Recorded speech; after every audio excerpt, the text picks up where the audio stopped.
కలియుగం అన్నది ఏమిటి అన్నది ఈ చంద్రబాబు నాయుడు గారి పరిపాలన చూస్తే ఈ 14 నెలల్లో ఓహో ఇదేనా కలియుగము అని చెప్పి అనిపించే పరిస్థితి ఎవరికైనా కూడా అనిపిస్తుంది. ఎందుకనంటే న్యాయం లేదు, ధర్మం లేదు. తమకు గిట్టని వాళ్ళు ఎవరైనా ఉంటే, తమకు నచ్చని వాళ్ళు ఎవరైనా ఉంటే, తమకు వ్యతిరేకంగా స్వరం వినిపించే వాళ్ళు ఎవరైనా ఉంటే తట్టుకునే పరిస్థితి లేదు, జీర్ణించుకునే పరిస్థితి లేదు. ఎలాగైనా తీసుకొని పోయి వాళ్ళని జైల్లో వేయాలి, ఎలాగైనా తీసుకొని పోయి వాళ్ళని చిత్రహింసలు పెట్టాలి, ఎలాగైనా కూడా వాళ్ళ పరువును తీయాలి అనే ఒక నీచమైన సంస్కృతి ఈరోజు మనం చూస్తూ ఉన్నాం. ఒక మనిషిని జైల్లో పెట్టడము అని అంటే తన పరువును తన ప్రతిష్టలతో ఆడుకోవడం. అవన్నీ తెలిసి కూడా ఏ తప్పు చేయకపోయినా కూడా బురద వేసి తప్పు చేశాడు అని చెప్పి దానికోసం దొంగ సాక్ష్యాలను క్రియేట్ చేసి కేవలం వీళ్ళు పెట్టే ప్రలోభాలు, వీళ్ళు పెట్టే భయం తప్ప వేరే బేసి లేదు, వేరే సాక్ష్యము లేదు. ఇలాంటి పరిస్థితుల మధ్య న్యాయం జరగడానికి కోసం బాధితుల తరపున గట్టిగా నిలబడి వాళ్ళ స్వరం వినిపించే కార్యక్రమం ఎక్కడైనా చేయాల్సిన పరిస్థితి ఏదైనా ఉంది అని అంటే అది ఇంకా మన భుజస్కంధాల మీద ఇంకా బాధ్యత ఎక్కువైంది. కానీ ఏదైనా కూడా న్యాయం ధర్మం అనేది వాళ్ళ తరపున ఎవరైనా వాళ్ళ తరపున గట్టిగా నిలబడి వాళ్ళకు న్యాయం చేసే పరిస్థితి రావాలి అని అంటే అది మళ్ళీ మీ భుజస్కంధాల మీదనే ఉంది. కాబట్టి మీరు పోషించే పాత్ర చాలా ఇంపార్టెంట్ పాత్ర. మరీ ముఖ్యంగా కష్టకాలంలో ప్రతిపక్షంలో ఉన్నప్పుడు వైఎస్ఆర్ పార్టీకి నిజంగా పెద్దన్నగా మీరు చేస్తూ ఉన్న పాత్ర ఎప్పటికీ కూడా పార్టీ మర్చిపోదని సందర్భంగా తెలియజేస్తాను.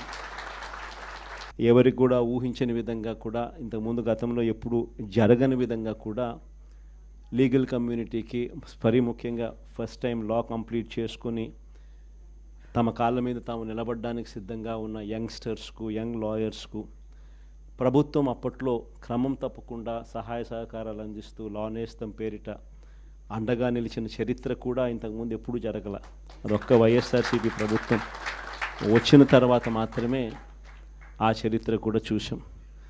అలాంటి పరిస్థితుల నుంచి నిజంగా అట్టడుగు వర్గాలకు తోడుగా ఉండాలని చెప్పి కార్యక్రమంలో భాగంగా ఏకంగా జీపీలు, ఏజీపీల నియామకంలో కూడా ఏకంగా 52% రిజర్వేషన్లు ఇచ్చి అట్టడుగు వర్గాలకు కూడా మంచి చేయాలి అని చెప్పి ఆలోచన చేసిన పరిస్థితులు కూడా గతంలో ఎప్పుడు చూడాల. అప్పుడు కూడా జరిగింది కూడా అది కూడా వైఎస్ఆర్సీపీ హయాంలోనే. న్యాయవాదులకు సంక్షేమ నిధి కోసం 100 కోట్ల రూపాయలు వాళ్ళకు కేటాయింపులు చేసి అందులో 25 కోట్ల రూపాయలు ఖర్చు కూడా ఎప్పుడైనా జరిగింది అని అంటే అది కూడా వైఎస్ఆర్సీపీ ప్రభుత్వ హయాంలోనే. న్యాయవాదుల సంక్షేమ నిధికి కాకుండా ఇన్సూరెన్స్ పథకానికి కూడా 1/3 వంతు వాటాను కూడా ప్రభుత్వమే చెల్లించిన పరిస్థితులు కూడా ఎప్పుడైనా ఉన్నాయి అని అంటే అది కూడా వైఎస్ఆర్సీపీ ప్రభుత్వంలో. ఇవన్నీ కూడా దేవుడి దయతో ఇవన్నీ కూడా అప్పట్లో గర్వపడే విధంగా న్యాయవాదులందరికీ కూడా మనం మంచి చేశాము అని చెప్పి గర్వంగా పార్టీ చెప్పుకునే విధంగా కూడా చేయగలిగాం. కానీ ఈసారి మాత్రం మీ అందరికీ ఇంకొక కొత్త విషయం చెప్తా. జగన్ 2లో, వైఎస్ఆర్సీపీ 2లో చూస్తూ 1.5 సంవత్సరం అయిపోయింది. కళ్ళు మూసుకొని కళ్ళు తెరిచేసరికి ఆ మిగతా 3 ఏళ్ళు కూడా అయిపోతాయి. ఆ 3 ఏళ్ళు అయిపోయిన తర్వాత వచ్చేది మాత్రం ఈసారి ఖచ్చితంగా మన ప్రభుత్వమే వస్తుంది.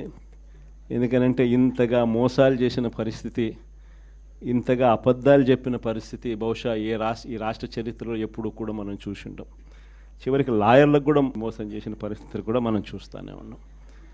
సూపర్ 6లు, సూపర్ 7లు అనేటి గాలికి ఎగిరిపోయినాయి. ఇంతకుముందు మన ప్రభుత్వ హయాంలో ఉన్న ప్రతి పథకం కూడా అన్నీ రద్దయిపోయినాయి. వీళ్ళు చెప్పిన హామీలన్నీ కూడా మోసంగా మిగిలిపోయిన పరిస్థితుల మధ్య ఒకవైపున అన్ని అబద్ధాలు మోసాలుగా కనిపిస్తూ ఉన్న పరిస్థితులు ఒకవైపున ఉంటే మరోవైపున వ్యవస్థలన్నీ కూడా పూర్తిగా దిగజారిపోయిన పరిస్థితులే కనిపిస్తూ ఉన్నాయి. చదువుల రంగం తీసుకున్న, పేదవాడి ఆరోగ్యానికి సంబంధించిన రంగం తీసుకున్న, వ్యవసాయ రంగం తీసుకున్న, లా అండ్ ఆర్డర్ తీసుకున్న, గవర్నెన్స్లో ట్రాన్స్పరెన్సీ తీసుకున్న, ఏ రంగాన్ని తీసుకున్నా కూడా అన్ని రకాలుగా తిరోగమనమే కనిపిస్తుంది తప్ప ఈ రాష్ట్ర ప్రభుత్వంలో ఎక్కడా కూడా పురోగతి, అభివృద్ధి అనేది ఎక్కడా కనిపించని పరిస్థితి.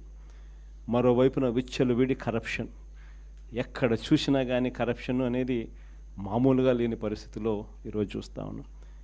ఎక్కడ నిలబడినా, ఏ గ్రామానికి వెళ్ళినా కూడా గ్రామంలో పక్కనే బెల్ట్ షాప్ కనిపిస్తుంది.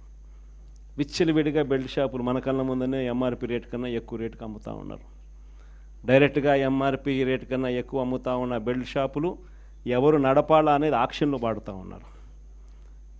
ఆక్షన్లో 2 లక్షలు, 3 లక్షలు, 4 లక్షలు పాడినోనికి బెల్ట్ షాప్ ఇస్తూ ఉన్నారు. ఆ బెల్ట్ షాపు ఎంఆర్పి రేట్ కన్నా ఎక్కువ రేటు కళ్ళ ముందరనే అమ్ముతూ ఉన్నారు. అలా అమ్మించేది ఎవడు అని అంటే పోలీసులు దగ్గరుండి అమ్మిస్తూ ఉన్నారు. ఇది కరప్షన్ అనేది కళ్ళ ముందనే కనిపిస్తూ ఉన్న కరప్షన్. ఎక్కడ చూసినా పర్మిట్ రూములు, ఇల్లీగల్ పర్మిట్ రూములు కనిపిస్తూ ఉన్నాయి. ఏ నియోజకవర్గం తీసుకున్నా కూడా ఇసుక అన్నది ఉచిత ఇసుక అంటున్నారు. ఉచిత ఇసుక ఎవరికి ఇస్తూ ఉన్నాడు అనేది దేవునికి ఎరక.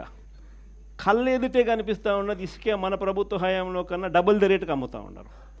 మన ప్రభుత్వ హయాంలో అన్న ఇసుకన్నా కనీసం సంవత్సరానికి 700 కోట్లు, 750 కోట్లు గవర్నమెంట్కి ఆదాయం వచ్చేది రాయల్టీ రూపేణ.